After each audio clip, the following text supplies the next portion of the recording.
Hey, it's Riley and Scott with the very first, the inaugural edition of something we'll call Meet the Candidates. Yeah, we've been planning this for a long time. You can tell a lot of thought's gone into it. Meet the candidates, talk about the candidates, assess the candidates. Look, it's unrehearsed. Here's the deal. As each Republican candidate enters the field for the nomination, we'll take a few minutes, sit down and just share our thoughts, strengths, weaknesses, etc. about each of the candidates. And as you well know, this week U.S. Senator Ted Cruz of Texas announced he is officially in the race. He is running for president. He is the first one. The first one in. I don't know if that gets you anything other than the note that, hey, that was the first guy in. You don't want to be the first guy in and first guy out. But yeah, he made the biggest splash. And the thing that jumped out at me the most about his talk was no teleprompter, no notes, no microphone in hand. He's wearing the, I'm doing a concert kind of headphone microphone setup there. But all of it off the cuff. Now, I'm sure he had ideas where he wanted to go with this. Obviously, he didn't just go, oh, I'll just wing it.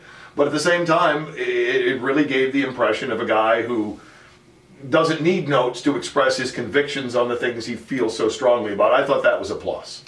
Look, he's going to be a formidable candidate. He's got a good base of support behind him. Money, of course, is a question. You also have to ask the question about where he stands in Texas vis-a-vis Governor Rick Perry, because it's likely that Governor Rick Perry of Texas is going to get in this race. Where do Texas's financial backers come down in that decision about, do we support the longtime governor, do we support the freshman senator, if they're both running for the White House? Perhaps by getting in first, he hopes to siphon off some of that money away from Rick Perry.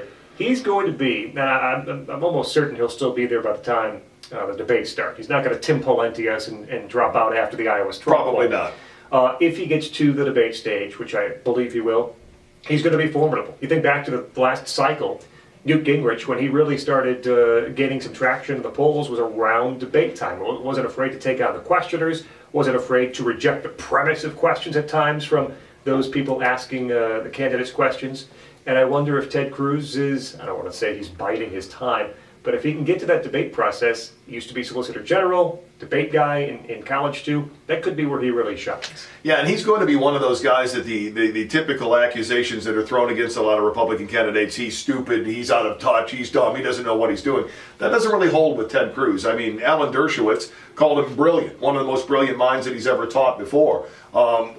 Excuse me, still fighting off a bit of a cold. Ted Cruz can hold his own at the lectern with anybody. Absolutely. And I saw a quote, I think from Senator Cruz, might have been from one of his people. He thinks he's the #1 candidate right now among Tea Party voters, and he thinks he can be the #1 choice among evangelical voters too. Again, getting in early ahead of both Mike Huckabee and Rick Santorum, who ended up winning Iowa last time. He thinks that gives him an edge among those voters, which make up a generous portion of the Iowa electorate and perhaps gives him an edge. But he's first in. This is actually later than last time. Tim Pawlenty, I think, might have been the first candidate last time, and it was even earlier in the cycle. So they've waited a bit, and it looks like the next time we chat, it could be for Rand Paul. He told us, not us, he told Megyn Kelly yesterday, right. April 7th, one way or the other, he'll have an announcement. And since he's already hired a campaign manager for his presidential bid, I think in.